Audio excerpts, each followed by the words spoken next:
जी भाई, बिस्मिल्लाहिर्रहमानिर्रहीम। अभी क्लास नंबर 4 में 3 तक हम यहाँ पहुंचे थे। तो अब ये बताओ कि अगर आप ये देखें कि आपके पास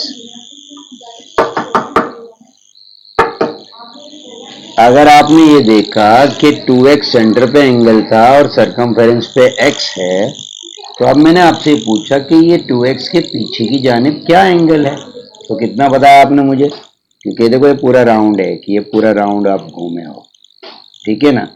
एक तरफ आपके पास 2x था और इसके पीछे की मैं एंगल की बात कर रहा हूँ। कितना होगा वो बोलो? क्या वो 360 360 माइनस माइनस 2x नहीं होगा? अच्छा, अब वो सेंटर की तरफ बन गया। याद रहे, जब हमने 2x देखा था ना, तो वो भी इस कोऑर्डिनेटर के बाहर था। ये जो कोऑर्डिनेटर ना हमारा, ये वाला, ये ये ये इस कोऑर्डिनेटर के बाहर रखा हुआ था 2x, ठीक है ना। तो अब भी एक कोऑर्डिनेटर बना है। देखो वो कोऑर्डिनेटर कैसा बना है, मैं कलर चेंज करता हूँ। ये देखो ये कोऑर्डिनेटर कैसा बना है। अब जो कोऑर्डिनेटर है वो ये और ये। इस कोऑर्डिनेटर का भी जो सेंटर है ना वो ये। इसके बाहर वाला एंगल तुम मुझे बताओगे ये कितना है? इस वक्त कितना हो रहा है ये? जी भाई, 360 माइनस 2x। इसका हाफ जो होगा वो यहाँ होगा, सही है, 180 माइनस एक्स, ठीक है। अब मुझसे किसी ने पूछा, भाई यार यहाँ पर ये तो एक साइक्लिक कोऑर्डिनेटर बन गया। अब बताइए कौन इसमें इसमें आपके पास कोऑर्डिनेटर तो 3 है, लेकिन वो कौन सा है जो साइक्लिक है? तो देखो, एक AOBD साइक्लिक नहीं है, ACBO साइक्लिक नहीं है, सही है। देखो फिर पढ़ रहा हूं, AOBD वापस ए साइक्लिक नहीं है, ACBOA साइक्लिक नहीं है, लेकिन ACBDA साइक्लिक है। क्यों? इसको साइक्लिक क्यों कह रहे हैं? अब इस वक्त बात हो रही है साइक्लिक कोऑर्डिनेटर की। किसकी? बोलो। Cyclic coordinator. साइक्लिक कोऑर्डिनेटर ऐसा होता है जिसके चारों वर्टिसेस सरकमफेरेंस पे होते हैं, ठीक है। तो हमारे पास यहाँ पर एक ही ऐसा साइक्लिक कोऑर्डिनेटर है। ये देखो, अब अगर मैं कहूँ कि यार ये एक साइक्लिक कोऑर्डिनेटर है, कौन? ये देखो, ये लाइन, ये यहाँ मिली, ये यहाँ मिली, ये यहाँ मिली, तो ये बेटा यहाँ मिली। बताइए क्या इस कोऑर्डिनेटर के चारों कॉर्नर सरकमफेरेंस पे हैं कि नहीं हैं? है ना। ये साइक्लिक कोऑर्डिनेटर कहलाएगा, साइक्लिक क्वाड्रिलेटरल। ये देखो CQ कहलाएगा ये। अच्छा अब आइए, साइक्लिक कोऑर्डिनेटर की पहचान क्या होती है कि इसमें एक एंगल C और D आप देख रहे हैं। तो एंगल C और एंगल D का जो सम है वो जरा चेक करते हैं क्या होगा। तो x प्लस 180 माइनस एक्स, ये दोनों कैंसिल करो, 180 के बराबर हो जाएगा, सही है। तो पतला, अच्छा इसका मतलब अगर यहाँ एंगल हुआ, यहाँ एंगल हुआ, और मैं इसको साइक्लिक कोऑर्डिनेटर कह रहा हूं क्योंकि इसके सारे वर्टिसेस कॉर्नर सर्कल के सरकमफेरेंस पे। तो अगर मैं इसको कह दूं ABCD, तो यस, A और C का एंगल का सम C प्लस एंगल A, ये भी 180 बनना चाहिए और होगा, और एंगल B के साथ प्लस एंगल D, ये भी 180 डिग्री होगा। समझ में आ रही बात? नहीं, ऑपोजिट एंगल्स का सम 180 होगा। मेक श्योर कर लेना कि उस वर्टिसेस, उस कोऑर्डिनेटर के 4 वर्टिसेस यानी उसके कॉर्नर सरकमफेरेंस पर हों, तो फिर वही साइक्लिक कोऑर्डिनेटर कहलाएगा, ठीक है। तो याद रहिए, इस तरह से हम साइक्लिक कोऑर्डिनेटर तक चले गए। तो अब जब साइक्लिक कोऑर्डिनेटर की थोड़ी सी आपने प्रैक्टिस किस तरह करनी है, मैंने एक सर्कल बनाया और उस सर्कल में तुम्हें एक कोऑर्डिनेटर दे दिया। कहा भाई ये एक कोऑर्डिनेटर है, ये लो जी, ये लो जी, ये सर आपने x को कैंसिल कैसे किया? क्यों? x माइनस एक्स कैंसिल नहीं होता? अच्छा, माइनस हो गया। तो और क्या, किस रूल पे कैंसिल किया? माइनस होने पे तो कैंसिल किया ना भाई। मुझे लगा वो ऐड हो रहे हैं। ना ना। अच्छा देखो, अगर मैं कहूँ ये 80 है तो ये कितना होना चाहिए? क्योंकि ऑपोजिट एंगल्स का सम 180 होता है, तो ये कितना हो जाएगा? हाँ भाई 100, ठीक है ना।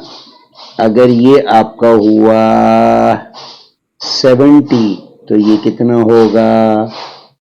110, ठीक है, क्योंकि इन दोनों का सम हमेशा 180 डिग्री हो जाएगा। समझ में आई?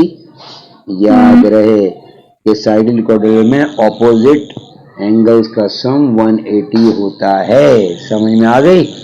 एक साइक्लिक क्वाड्रेंटल हो गया। अब और प्रॉपर्टीज की तरफ आते हैं आगे। आइए एक और आपके पास में सर्कल बनाता हूं।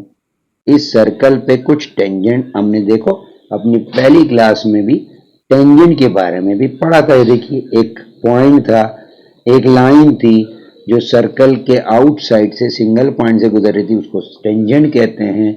तो अब जब मैं पढ़ाऊंगा तो आपको समझ में आना चाहिए कि मैं एक ड्रॉ करने जा रहा हूं टेंजेंट। तो ये देखिए, ये मैं एक टेंजेंट ड्रॉ कर रहा हूं। इसको इधर कर देता हूं ताकि सिंगल पॉइंट से जाता हुआ नजर आए। Yes, this is a tangent. एक और इसी तरह से मैं ड्रॉ कर देता हूं भाई। ये लो है, ये हो गया टेंजेंट। अच्छा अच्छा, अब उसके बाद मैंने इसको और ज्यादा एक्सटेंड करना है, और ज्यादा एक्सटेंड करना है। अरे यार ये अच्छा नहीं बन रहा, तो फिर मैं इसको हटा देता हूँ। आपको समझ में आना चाहिए, छोटा बनाते हैं, बहुत बड़ा बन गया। ठीक है, तो ये लीजिए, कोई प्रॉब्लम। यही चीज होती है लर्निंग, ठीक है ना। तो आप लर्निंग पे आए, दोबारा से देखते हैं छोटा सर्कल। तो ये देखो, ये सर्कल को छोटा कर देते हैं, या व्यू पे जाकर हम 100 करके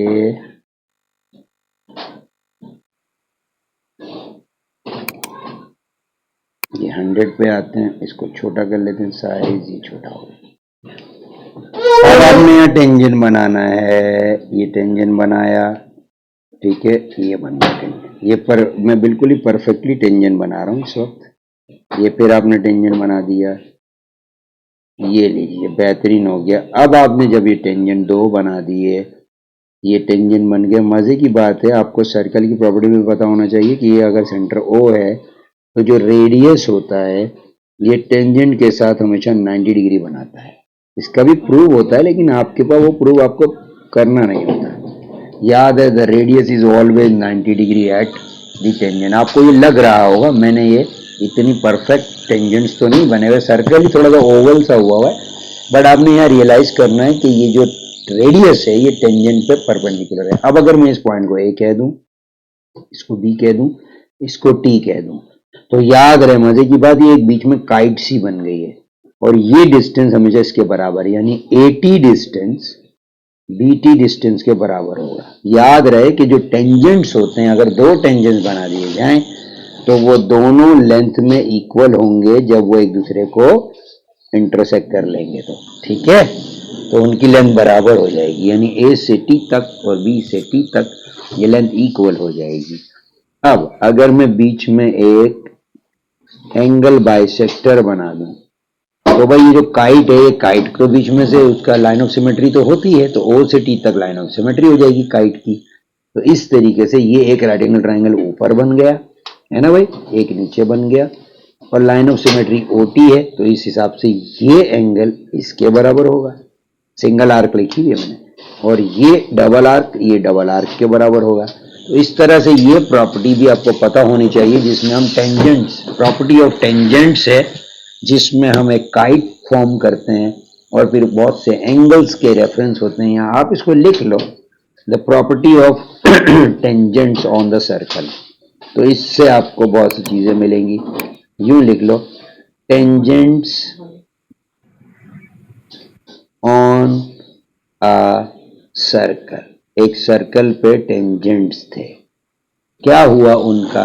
तो हमने देखा कि उनकी वजह से बहुत सारी और प्रॉपर्टीज जनरेट हुई कि रेडियस जो है वो टेंजेंट्स पे 90 था, फिर साथ में जो है दो एक काइट बन गई, फिर बीच में से लाइन ऑफ सिमेट्री आ गई, तो इस तरह से 2 राइट एंगल ट्राइंगल बन गए। फिर उसके बाद हमने देखी ये सिंगल आर्क का मतलब दोनों एंगल बराबर, ये डबल आर्क